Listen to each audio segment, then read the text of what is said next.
Right, మనం super exclusive news చూస్తున్నాం. Non serious politicians పై AP CM Chandrababu Naidu ఆగ్రహం వ్యక్తం చేస్తున్నారు.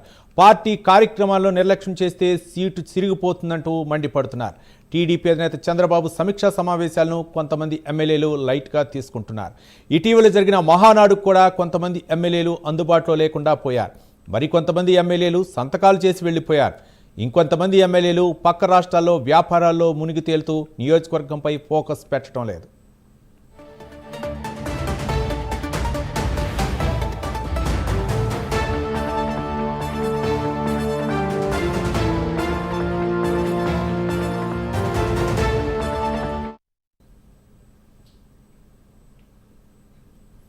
ఏడాది పాలనపై జరిగిన సమావేశానికి దాదాపు 15 మంది ఎమ్మెల్యేలు డుమ్మా కుట్టారు. కొందరు ఎమ్మెల్యేలు అయితే వారానికి ఓసారి నియోజకవర్గం వైపు కన్నెత్తి చూడటం లేదు. ఇక సరిహద్దు రాష్ట్రాలు కలిగిన నియోజకవర్గాల్లో పరిస్థితి మరీ దారుణంగా మారింది. దీంతో పార్టీ కార్యక్రమాలు నియోజకవర్గాలను పట్టించుకొని ఎమ్మెల్యేలకు సీఎం చంద్రబాబు టాటా చెప్పేస్తానంటున్నారు. ఇప్పటికే ఎమ్మెల్యేల లిస్టును సిద్ధం చేసి పెట్టుకున్నట్లు సమాచారం.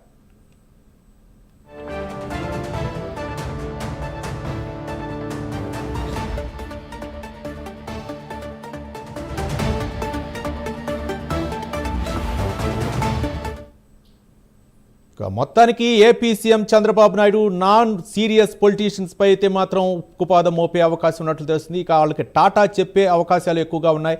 ఇప్పటికే కొంతమంది ఎమ్మెల్యేలను లిస్టు చేసినట్లు తెలుస్తుంది. దీనిపై మరింత సమాచారం మా కరెస్పాండెంట్ రాజ్ కుమార్ లైవ్ ద్వారా అందించడానికి సిద్ధమన్నారు. రాజ్ కుమార్,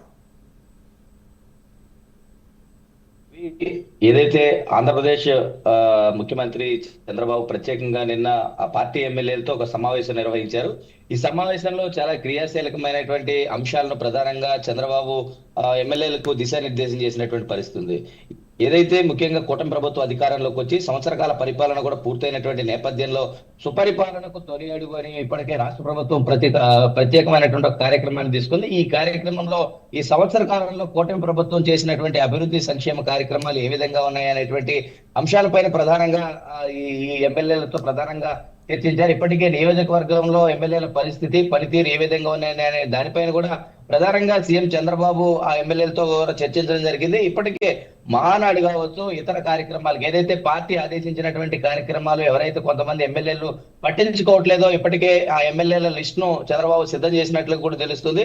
ఏదైతే ఇటు ముఖ్యమంత్రి చంద్రబాబు ఇచ్చినటువంటి ఆదేశాలను ఎవరైతే పాటించట్లేదో వారందరికీ కూడా చంద్రబాబు వారందరికీ చెక్ పెట్టడానికి కూడా సిద్ధమయ్యారని ఒక వార్తలు అయితే మాత్రం తెలుగుదేశం పార్టీ కాంపౌండ్ లో నుంచి అయితే వినపడుతున్నట్లు కూడా తెలుస్తుంది. ఏదైతే ఇటు తెలుగుదేశం పార్టీకి సంబంధించి కొంతమంది ఎమ్మెల్యేలు ఇటు దాదాపుగా ఉన్నటువంటి ఎమ్మెల్యేలు ఎవరైతే ఉన్నారో ఇటు ఉత్తరాంధ్ర ప్రాంతాల్లో కొంతమంది రాయలసీమ ప్రాంతంలో ఉన్నటువంటి ఎమ్మెల్యేలు ఎవరైతే ఉన్నారో వీరందరూ కూడా దాదాపుగా కొంత ఈ మహానాడుకు రావడం, అదేవిధంగా వచ్చి సంతకాలు పెట్టి వెళ్ళిపోవడం, ఏదైతే ప్రభుత్వం ఇచ్చినటువంటి ఆదేశాలను పాటించకపోవడం, అదేవిధంగా ఏదైతే అక్రమాలకు పాల్పడొద్దని కొంతమంది ఎమ్మెల్యేలకు ఇప్పటికే వార్నింగ్ అందినప్పటికీ కూడా వారు ఏమాత్రం కూడా పట్టించుకోవట్లేదని కొంత సమాచారం కూడా చంద్రబాబుకి రావడంతో చంద్రబాబు చాలా సీరియస్ అయినట్టు కూడా తెలుస్తుంది.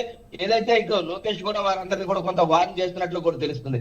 ముఖ్యంగా ఏదైతే ఇటు తెలుగుదేశం పార్టీ అధికారంలోకి వచ్చినటువంటి తర్వాత దాదాపుగా 130 స్థానాలకు పైచిలకు తెలుగుదేశం పార్టీ సాధించినటువంటి తర్వాత వీరందరూ కూడా ఏ విధంగా ఈ రాష్ట్రంలో పరిపాలన జరుగుతుంది, స్వపరిపాలన జరిగి సంవత్సర కాలం జరుగుతుంది, ఏ విధమైనటువంటి సంక్షేమాలు అందిస్తా ఉన్నాం రాష్ట్ర ప్రభుత్వానికి, ఏ విధమైనటువంటి ఆ కార్యక్రమాలన్నీ కూడా రాష్ట్ర ప్రభుత్వం చేస్తుంది అనేటువంటి దానిపైన కూడా నిన్న ఇప్పటికే ఎమ్మెల్యేలందరితో కూడా చర్చించినటువంటి తరువాత పూర్తి స్థాయిలో రాష్ట్ర ప్రభుత్వం చేస్తున్నటువంటి ఈ కార్యక్రమాలన్నింటినీ కూడా ప్రజల్లోకి తీసుకెళ్లాల్సింది ఆ స్థానిక శాసనసభ్యులే. కాబట్టి స్థానిక శాసనసభ్యులతో నిన్న ఎమ్మెల్యేలు, మంత్రులు, ఎమ్మెల్యేలు, ప్రజాప్రతినిధులు, ముఖ్య నేతలందరితో కూడా ఒక సమావేశం చంద్రబాబు నిర్వహించారు. దాదాపుగా నిన్న సాయంత్రం వరకు అంటే నిన్న ఉదయం నుంచి నిన్న సాయంత్రం వరకు ఒక్క ఎమ్మెల్యేతో కూడా పిలిచి ప్రత్యేకంగా కూడా సీఎం చంద్రబాబు ఒక సమావేశం నిర్వహించారు. ఈ సమావేశంలో వారందరూ కూడా చెప్పినటువంటి అంశం రేపు జూలై 2వ తారీఖు నుంచి కూడా పూర్తిగా ఇంటింటికి వెళ్లి రాష్ట్రంలో ఈ ఉన్నటువంటి ఆర్థిక పరిస్థితులు ఏ విధంగా ఉన్నాయి, కూటమి ప్రభుత్వం వచ్చిన తర్వాత ఏ విధమైనటువంటి పరిపాలన చేయాలనుకుంటుంది, ఇలా తదితర అంశాలపైన కూడా ప్రధానంగా ఏదైతే ఇటు సీఎం చంద్రబాబు ఏదైతే ఇటు ఎమ్మెల్యేలందరూ కూడా దిశానిర్దేశం చేశారు.